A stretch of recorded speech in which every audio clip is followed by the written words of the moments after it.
ත්‍රිකුණාමලය ජාතික සහ කලාපීය කාර්මික සහ ආර්ථික ක්‍රියාකාරකම් මධ්‍යස්ථානයක් ලෙස අන්‍යෝන්‍ය අවබෝධයේ මත පදනම්ව සංවර්ධනය කිරීමට අපි ඉන්දියාව සහ ශ්‍රී ලංකාව අතර ඊයේ කිවිසුම් අත්සන් කළා. ඇත්තට මේකෙන් මොකක්ද වෙන්නේ කියන එක දැනගන්න කැමතියි ඔබතුමාගෙන්.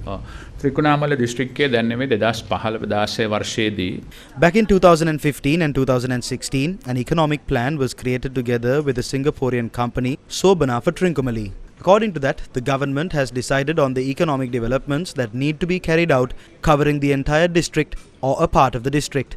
The decision on whether to develop the port, whether to develop tank farms of Trincomalee as a regional incoming energy hub, or to build an industrial park in another place, or to develop tourism in one area has to be decided accordingly. Once we come up with a plan, we will be holding discussions with India simultaneously. In occasions on which they show a special interest, discussions will be held among the states or among private sector stakeholders or partners regarding the implementation of such plans.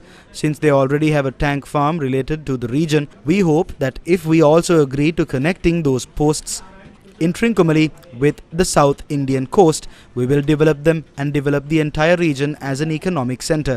We are hoping to develop the entire eastern province through that. සම්පූර්ණ කලාපයම ආර්ථික මධ්‍යස්ථානයක් හැටියට සංවර්ධනය කිරීම තමයි අපි බලාපොරොත්තු වෙන්නේ. ඒ තුලින් සම්පූර්ණ නැගෙනහිර කලාපය දියුණු කිරීමට.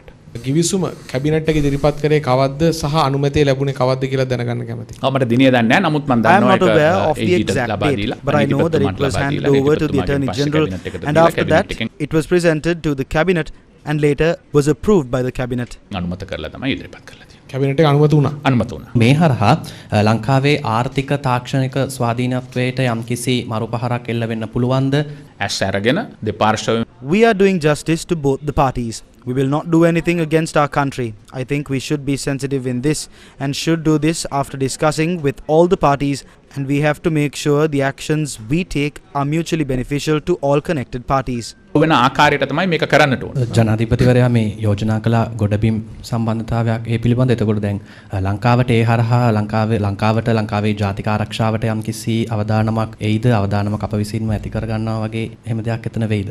ලෝකයේ එක රටක One country of the world having a common territory doesn't mean that its national security will be threatened. Many countries in the world have created such bridges. This is normal. The parliament will take a final decision on this. අනවශ්‍යයෙන් ශ්‍රී ලංකාවේ පාර්ලිමේන්තුව විසින් එක තියෙනවා. මේකට චීනයේ බලපෑම කොහොමද ඔබතුමා manage කරගන්නේ? අපි අස්සන් කරේ අවබෝධත We signed a memorandum of understanding. I don't have an idea on the stances of other countries on it, but I don't think any country has the ability to oppose projects that are carried out with transparency. We don't expect anyone to oppose as well. වෙන ආකාරයට කරන ව්‍යාපෘති වලට විරුද්ධ වීමේ හැකියාවක් තියෙනවා කියලා විරුද්ධ වෙනවා කියලා අපි බලාපොරොත්තු වෙන්නේ නැහැ. One of the key concerns India has been raising for a long time is Chinese influence and the security issues. And you said both Sri Lanka and India will be focusing on mutual security issues in the future. Was that Chinese issue focused? The Chinese issue was not specifically mentioned, but basically what both sides agreed that the Indian Ocean should remain a peaceful region, and both Sri Lanka and India should be sensitive to each other's legitimate security concerns. Minister of Foreign Affairs also spoke about the 13th Amendment to the Constitution. Accordingly, he told that he is keen in implementing the 13th Amendment, and as far as the police powers are concerned, he will consult all the parties in the government and the opposition and in the parliament and decide the way forward. Apart from that, most of the other areas, he was of the opinion that can be implemented, and he will do that. As per the India-Sri Lanka Economic Partnership vision, both countries agreed to further develop Trincomalee as a national and regional hub of industry, energy and economic activity on the basis of mutual understanding was signed during President Wickremesinghe's official visit to India. In addition, Sri Lanka and India have agreed to cooperate for construction of a multi-product petroleum pipeline from southern part of India to Sri Lanka and mutually agreed to undertake a joint exploration and production of hydrocarbons in Sri Lanka's offshore basins. Furthermore, both sides agreed to establish land connectivity between Sri Lanka and India for developing land access to the ports of Trincomalee and Colombo, and a feasibility study for such connectivity will be conducted at an early date. Speaking at a press briefing on Friday, the Foreign Secretary of India elaborated on the development of Trincomalee as a national and regional centre of industrial energy and economic activity. based on mutual understanding.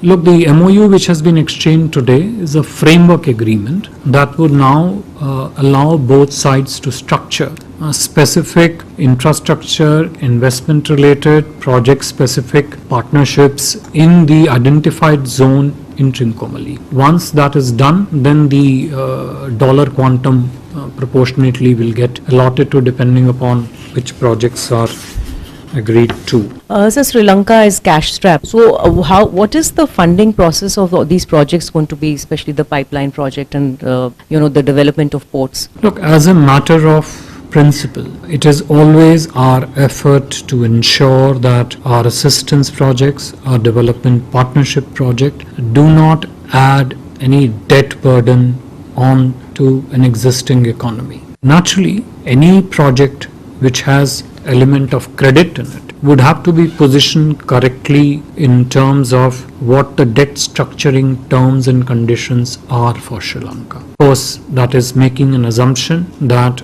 these projects will be based on the credit. There could be several projects that are non-credit oriented. They are very much developmental in nature, probably have a substantial grant component to them, but may also have an additional credit component to it.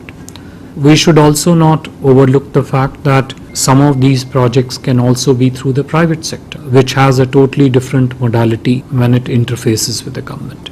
Indian Foreign Secretary also spoke about the relationship between the two countries in terms of India's security and concerns. You would have heard Prime Minister say in his press remarks also that the aspects relating to India's security and sensitivity, Sri Lankan side did convey to us their sensitivity and respect for our security and strategic sensitive concerns relating to what happens in our maritime domain. Our challenges that we face in maritime domain are in many ways shared challenges, and both sides will continue to monitor developments, naturally closely consult on issues that have a bearing on the security of both countries, and particularly India's security and concerns of India's security and sensitivity.